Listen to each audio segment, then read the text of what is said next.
Salut à tous, on se retrouve aujourd'hui pour parler d'un objet que nous utilisons tous au quotidien, j'ai cité le téléphone portable. C'est durant le 19e siècle que l'idée de communiquer sans fil tout en se déplaçant apparut. Le téléphone fixe, bien que pratique, avait comme principal défaut d'être fixe, justement. Sauf que c'était sans compter sur Martin Cooper, le directeur de la branche et développement de Motorola, qui le 3 avril 1973 passa le premier appel avec un appareil qu'il avait lui-même conçu dans les rues de New York. 10 ans plus tard, soit le 6 mars 1983, sort le premier téléphone portable, le Dynatic 8000, estampillé Motorola. Celui-ci fonctionne sur le réseau américain de la compagnie American Telephone and Telegraph, leader de la télécommunication à cette époque.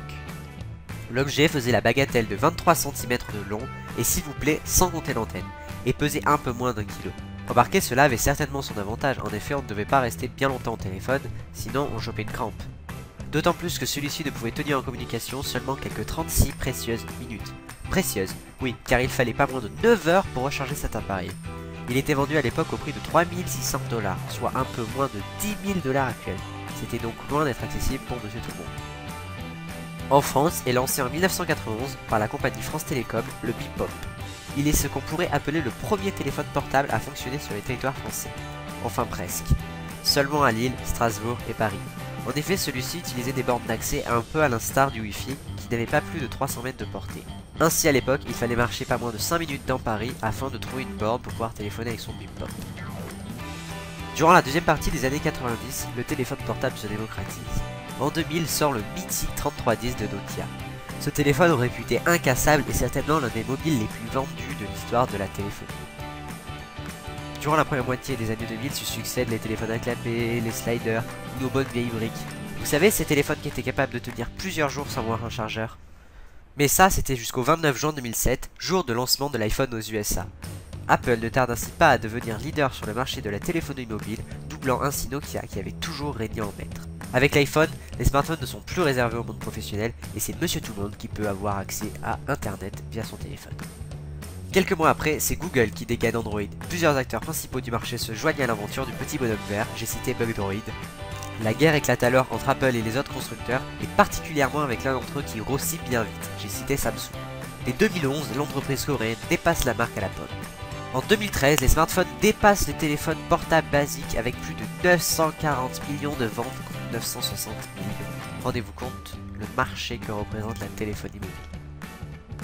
Vous avez sans doute remarqué qu'au fur et à mesure des années, les téléphones portables se sont complexifiés, jusqu'au point presque de devenir de vrais petits ordinateurs. Leur utilisation s'en est donc vue impactée allant au-delà du simple appel. Honnêtement, aujourd'hui, quand vous choisissez un téléphone, est-ce que vous regardez sa fonction téléphone? C'est pourquoi les réseaux mobiles ont dû eux aussi évoluer. Ainsi en France est lancé en 1986 le réseau Radiocom 2000. 2000 comme les années 2000, symbole du futur. Celui-ci permet de passer un appel vocal sous condition que l'on reste dans la zone couverte par une même antenne sous peine de voir notre appel interrompu. Dans les années 90, le réseau GSM, c'est-à-dire la 2G, est lancé. Celui-ci s'avère parfait pour émettre et recevoir des appels ainsi que des SMS. Début des années 2000 est lancée la 3G. Celle-ci offre enfin la possibilité d'accéder à Internet depuis son téléphone mobile avec des débits suffisants. Et l'évolution la plus récente, la 4G. Lancée en 2013 se permet des débits que même certaines connexions via le bon vieux réseau câblé n'atteignent pas. Actuellement, les opérateurs couvrent 70% de la population et espèrent à l'horizon de 2024 couvrir l'ensemble du territoire français. Tournés vers l'avenir et le profit, les opérateurs prévoient le lancement de la 5G à l'horizon de 2020. Ils nous promettent des débits 10 fois plus importants que la 4G actuelle. Rendez-vous en 2020 pour voir ce qu'il en sera. Enfin, il est intéressant de constater que l'évolution du nombre d'abonnés a augmenté de façon significative peu avant le 3e millénaire. En 1991, il y avait 0,6 abonnés pour 100 habitants. 10 ans plus tard, il y en avait 18. En 2007, au lancement de l'iPhone, il y avait 51 abonnements pour 100 habitants. En 2014, le taux de pénétration atteignit 96% dans le monde entier. Cependant, il y a quelques disparités. En effet, si l'Europe et les États-Unis possèdent un taux de pénétration supérieur à 100%, l'Afrique, elle, est encore à moins de 65%. Enfin, chose intéressante, le taux de pénétration du mobile influe directement l'économie d'un pays. Aussi, un taux de pénétration en augmentation de 10% fera augmenter le PIB de 0,8%. La téléphonie mobile a ainsi totalement changé notre façon d'interagir avec les autres. Où que l'on soit, et ce à n'importe quelle heure, le reste du monde nous est accessible. N'est-ce pas merveilleux ? Si l'histoire de l'automobile vous intéresse, vous n'avez qu'à cliquer sur l'encadré qui s'affiche. Et attention, ne téléphonez pas au volant. J'espère que cette vidéo vous a plu, rejoignez-vous sur Facebook, n'hésitez surtout pas à vous abonner et à laisser un pouce bleu. A très vite.